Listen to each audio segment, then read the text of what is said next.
Tonight, airlifted a man is seriously injured in a horrific workplace explosion. Epidemic regional areas in the midst of a drugs crisis. And member for Indi, Cathy McGowan, agrees to work with the government. Good evening, I'm Amy Duggan. Also tonight, the Victorian greyhound racing industry responds following yesterday's shock announcement. An explosion at a Barranduda smash repair workshop has left a man with serious injuries. The Glenroy man was airlifted to Melbourne with WorkSafe now investigating. Huddled under a blanket, the Barranduda smash repair employee was surrounded by co-workers and emergency personnel. CFA, ambulance and police were called to an explosion at the workshop just after 8:30 a.m. Upon arrival, we were confronted with a 36-year-old male that had suffered burns to his arms and facial area. Fortunately, there was no fire.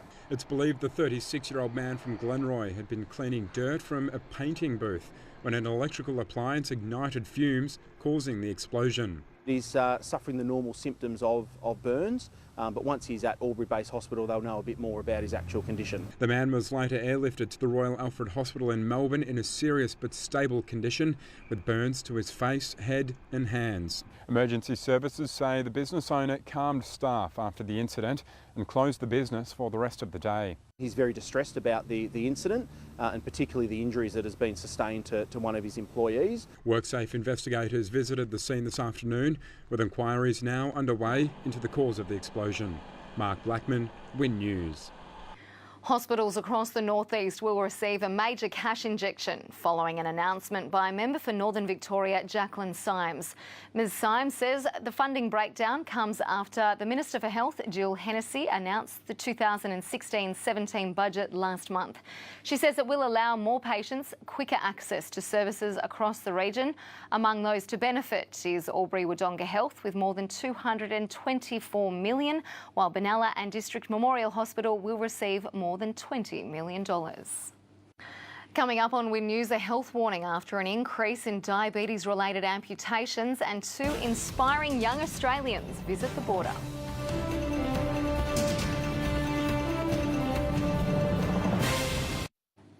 Welcome back. You're watching Win News. Volunteer members of North East District 23 Fire Brigade say the latest version of the EBA is still not good enough.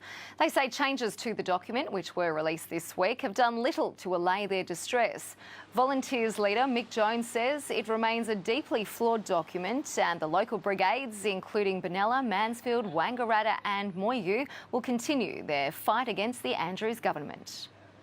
It is time for Friday Sport with Tim Robinson now, and the Bandits will be hoping to make it 2 in a row when they face Mount Gambier tonight. That's right, Amy, but it's going to be a very tough task up against the reigning premiers. Also tonight, the border's best junior squash players set to represent New South Wales across the ditch.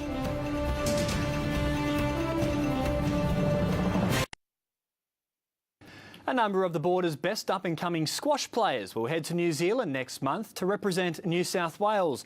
The Wodonga squash and racquetball members put on an impressive display in Coffs Harbour last week to gain selection in the side. And Amy, that is all for Friday Sport. Thank you very much, Tim. Have a great weekend. And speaking of the weekend weather details are next, and it looks like it's going to be a wet one.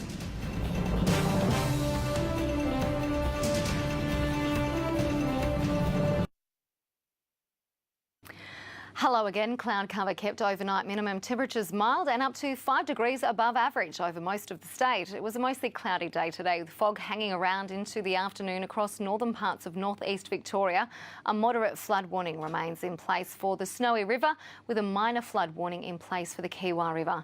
Let's have a look at some of the details from today. Tumbarumba 11, the same for Corryong. Albury-Wodonga up to 12 degrees and picking up just under 2 mils of rain between 9 a.m. and 3 p.m. Yarrawonga recorded the highest rainfall in Victoria today with 7 degrees, a top of 14 there, 6 mils into the gauge between 9 and 3. Corowa 12 and Benalla also 12 degrees. On the satellite, cloud over northeastern parts of Victoria with an upper trough is generating areas of rain. The sky will become clear further west under a building ridge of high pressure. On the synoptic, a ridge of high pressure will drift eastwards across the state tomorrow.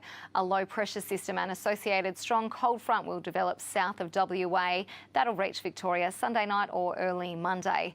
The forecast tomorrow, a partly cloudy day with areas of morning fog and the chance of a shower. There is snow possible above 1,500 metres. Tumbarumba 13, Corryong 14, Beechworth 14. The same for Bright, Wangaratta and Benalla, Yarrawonga 14 and Corowa also 14. Rain down south and east though. For Albury, Wodonga, patchy fog in the morning followed by a partly cloudy day with a slight chance of a shower. In Sydney, there will be a shower or two, and in Melbourne, early fog followed by a mostly sunny day. In the days ahead, Sunday a shower or two, Monday cloudy with rain, and Tuesday we will see showers. And finally tonight, hundreds of craft lovers spent the day at one of Australia's biggest expos at the Wodonga Sport and Leisure Centre. The Craft Alive 3-day event opened today and includes more than 100 stalls offering everything from cake decorating and quilt making to wood turning. The exhibition will be open from 10 a.m. until 5 p.m. across the weekend. And that is how we saw the news on the border and in the northeast this Friday, July 8. Join us again on Monday night from 6, but stay with us now for The Project. Thanks for watching WIN. Enjoy your weekend. Good night.